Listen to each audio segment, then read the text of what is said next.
香港中學畢業之後就移居美國升學，喺大學修讀航天飛行學工程。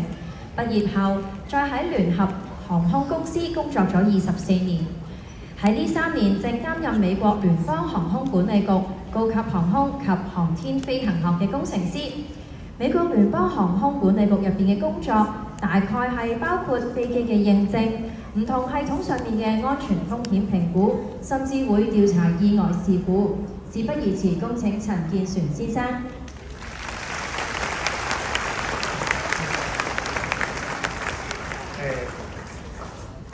總幹事黃牧師、各位主禮嘉賓、各位商禮嘉賓、各位家長、各位同學，你哋好開心今日嚟到呢個會場，同大家分享呢一個咁隆重嘅一個夜晚。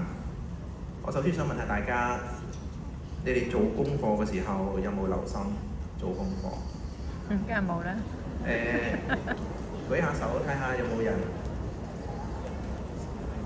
或者有冇啲人唔敢舉手 ？OK， 唔緊要，不過都有好多嚇。另一個故仔就係大家一定聽過龜兔賽跑呢個故仔㗎啦。有冇同學係好想做嗰個跑得好快嘅白兔仔？啊，都有。有冇啲同學想做嗰個小龜仔？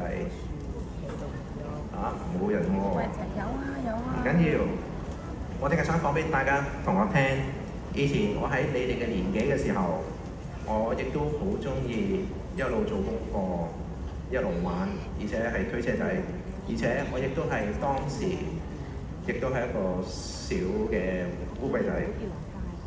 後來長大之後，我同媽媽講，其實當時我雖然一路做功課，一路推車仔，其實我成日喺度諗住個車仔應該係點樣轉、點樣行、點樣去避開所有嘅障礙物，先至會行得好順暢。我一路經常係咁樣諗嘢嘅，咁一路做功課成日都係咁。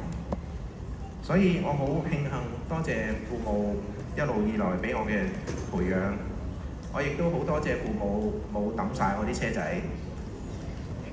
長大之後，後來我就去咗美國讀書，跟住去咗修讀航空航天工程。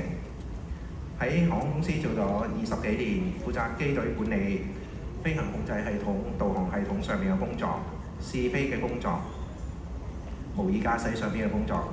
依家喺美國民航局負責認證新飛機設計，喺佢嘅評估設計上嘅安全風險、安全隱患，同埋喺飛行操作上嘅所有人為因素。所以我依家今日覺得小朋友係好似我一樣，將來係好有機會嘅。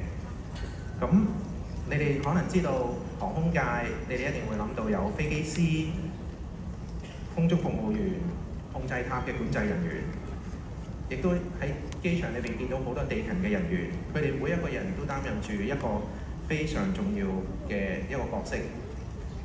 但係航空界係咪淨係得返佢哋呢？唔係嘅喎，因為整個航空界係一個非常巨大複雜嘅產業，佢有飛機公司、引擎公司同埋所有飛機嘅零件製造商。當中嘅領域有電腦、數學、機械、結構、氣象學，但係亦都有我哋諗唔到嘅，例如地質學、地理學、醫學、人體工學，亦都有心理學。你可能會問，點解有咁多嘅知識領域同工作嘅？因為飛機可以起飛，可以飛得好平穩，飛得好安全，降落，或者好似火箭咁會升空，安全咁重返地球。呢個動作唔係必然嘅。飛機就好似個建築物咁樣，但係佢係會識飛。所以飛機係其實受到非常極端嘅環境嘅影響，而且亦都係一個十分脆弱嘅一個物體。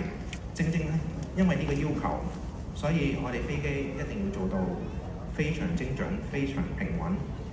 我哋一定要非常了解飛機喺天空中所有嘅特性同埋佢嘅影響，因為喺地球大自然非常不穩定嘅情況之下，我哋飛機嘅設計嘅目的一定要係架飛機係一定要受到控制。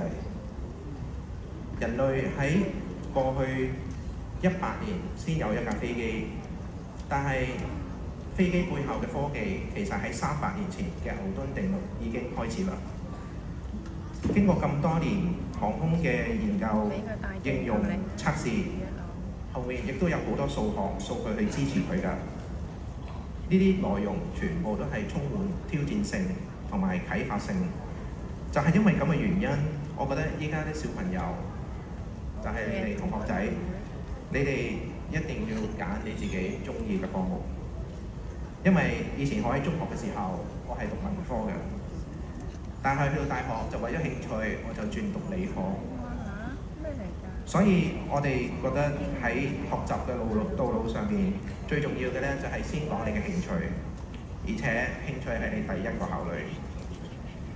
知道自己中意乜嘢，你就會好努力去讀書，自己去爭取更多嘅知識，去追求得更好。喺學校讀書其實就好似開門咁樣，我哋攞到一把鎖匙，但係開咩門？點去開門？開咗門之後點樣行？係完全靠你哋嘅夢想、決心、你嘅意志去引導你嘅。所以，我覺得你聽日學嘅知識係建基於你今日學嘅知識。以前降落月球第一個太空人，佢曾經講過：個人一小步，人類一大步，亦都係同一個理念。但係唔好忘記，你學習嘅路上一定會遇到失敗、遇到挫折，但係唔緊要㗎，因為你遇到有失敗嘅經驗，係你以後成功嘅必要條件。而且我爸爸曾經講過，學嘢唔好怕蝕底。學到嘅嘢永遠都係你嘅，亦都冇人可以攞到你嘅。你學習嘅過程從 A 到 B 唔一定係直路，亦都係極有可能係轉彎嘅路。但係亦都唔使驚，因為你走過嘅路雖然行得遠咗，時間嘥咗，但係你見到嘅嘢永遠係比你行直路見到嘅更多。另外更重要嘅就係同學仔，你要有抗壓嘅能力、忍耐力、負起責任心，呢啲非知識型嘅能力。以後當你有挫折嘅時候，你就會應付得非常之好。多啲做運動，提高你嘅警覺性、你嘅觀察力。每個小朋友喺社會上邊都有自己嘅角色。如果你準備得好，你永遠都會企喺你最正確嘅位置上面。我覺得有夢想、有理想，你都要需要學習忍耐。跌低之後，你都會爬得低，就好似頭先我講嗰個小烏龜咁，佢唔怕落後，非常有毅力，最後都可以衝過終點。依家同學仔，你嘅年紀都細，或者你唔知道自己想做乜嘢，但係父母可以大膽咁俾佢哋新嘅挑戰，因為你唔知道將來呢個挑戰會俾佢哋有啲乜嘢嘅啟蒙。呢啲都係俾佢最正面嘅影響。希望學生依家比我哋以前好幸福，因為過去呢一年學校舉辦咗好多航空學習嘅機會，佢哋體會到好多航空嘅新科技，去到唔同嘅地方去參觀。